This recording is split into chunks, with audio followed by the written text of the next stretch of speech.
on another cheese tutorial. This one is ricotta, and you can see the ingredients up there on the screen. Uses 6 litres of whey left over from making other cheeses. So first of all, put your whey in the pot, save it from the cheese you made before, and add 2 cups of milk. So this is whole milk or full cream milk.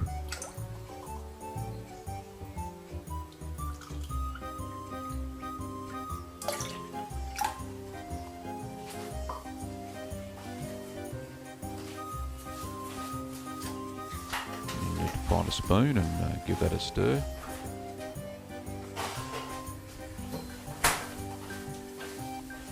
First of all, you need to turn the heat on. So turn the heat on, gentle heat, and we're heating it up to 92 degrees Celsius or 198 Fahrenheit.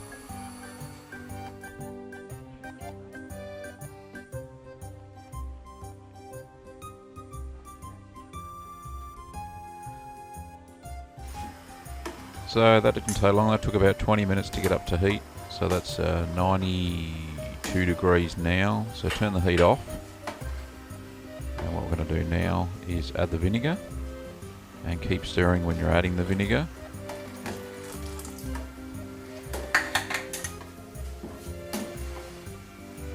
And it'll start to coagulate.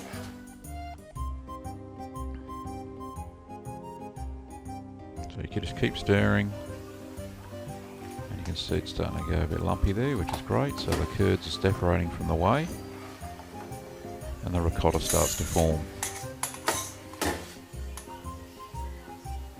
There you go, that's about as good as it gets.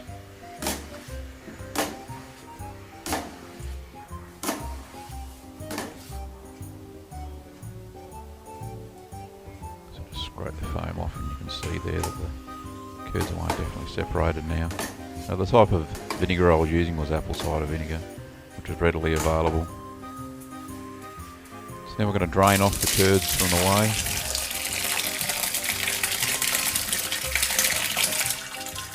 And be careful at this stage because it's very hot still.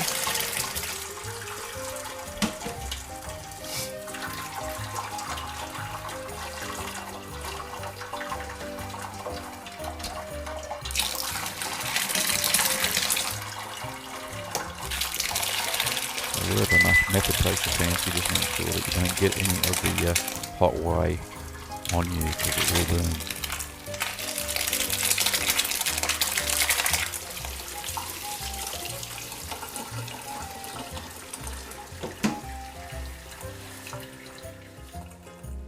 So let that drain. Now we're going to just scrape out a little bit of that's in the bottom of the pot. Get all of it out. So that's all sorted now. So just letting that drain a little bit more. So now we tie it up into a ball. This takes a little bit of mucking around.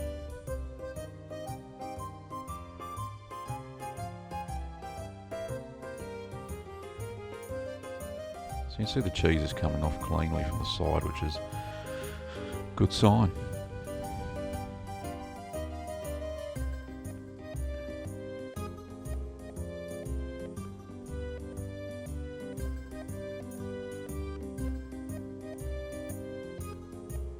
So just bring each corner to the middle and tie it off. And I'm going to use a very simple method to drain the curds. There's just a set of tongs. I'll poke that through. I can get it through. Come on, fellas. There you go. Right. So now I discover that the colander is not deep enough. So we're going to ditch that. There we go. First of all, I have to tip all the used whey up. Now there's not much protein left in this. Now you could feed it to animals, you could use it in cakes and such, but there's not very much left in it now that we've made ricotta out of it. So now that's all down the sink. We're just going to use the pot to act as the drip pan. So we'll just pop that ball of curds on top there.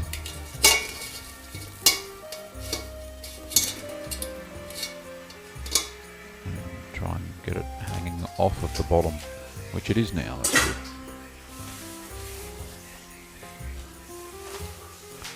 So the recipe says hang or drip for several hours, so Like I took that to be 3 hours, and that worked out well.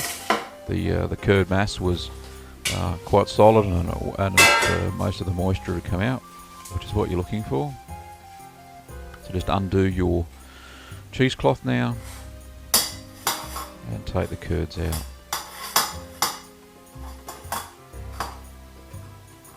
Now remember, before you handle the curds, make sure you spray your hands with vinegar and make sure they're washed with soapy water, so you don't try and transfer any yeast or bacteria to the cheese.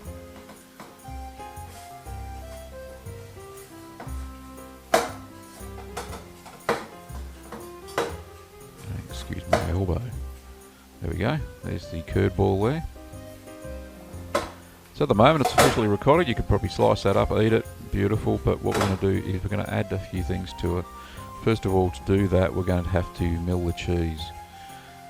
So let's just get rid of that cheesecloth and get any bits off of that. Just throw that away. And we're going to mill the curds. Now I could have used a bigger bowl. It probably would have made it a bit easier, but at 3 o'clock in the morning when I actually did this, that was the choice I had. I wasn't thinking very clearly. So we're trying to get the ball into very small pieces, and we're now going to add the salt to the cheese. So initially the recipe says 1 teaspoon, so I did that at start. So we'll just a teaspoon of salt, and we'll add that to the curds. Don't want ricotta. Ricotta's not too salty cheese. So then just mix that through.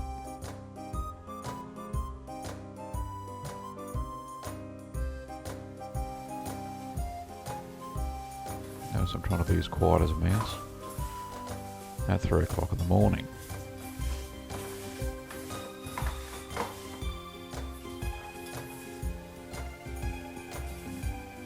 So that's what the curd looks like. I was trying to mix the salt through there. Now it's about this stage that I discovered that the cheese was far too dry, and I'd actually let it drip too long, probably about an hour too long. But that's easy enough to fix.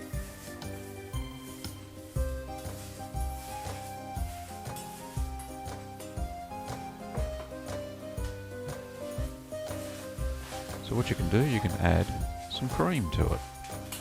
And just by adding a tablespoon of cream, that's just thickened cream, whatever I had on hand there. So I put a tablespoon in.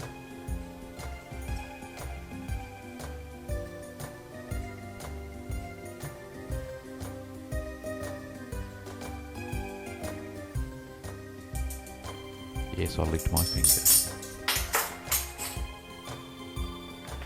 Just get that out of the way. And this took a while, so we just sped it up a bit.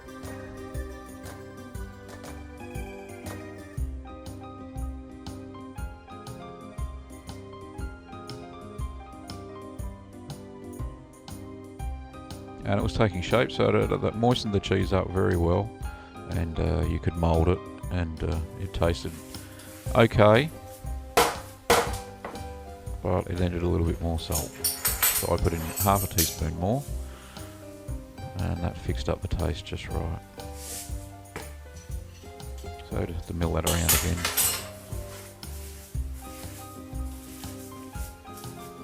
Just mix that through.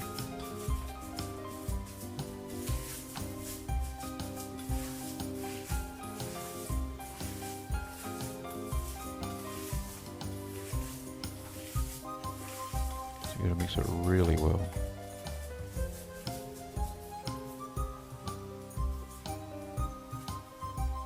Just taste that, yep. That's just right.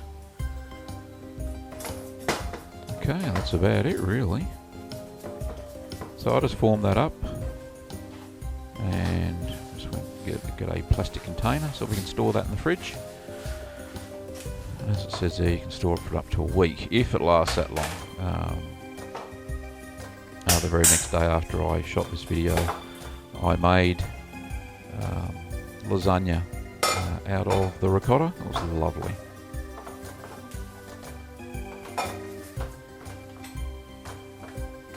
So there we go. That's a short video on how to make ricotta from leftover whey, and the cheese actually in the cheese press there is Romano, and there will be a video coming up next in the series.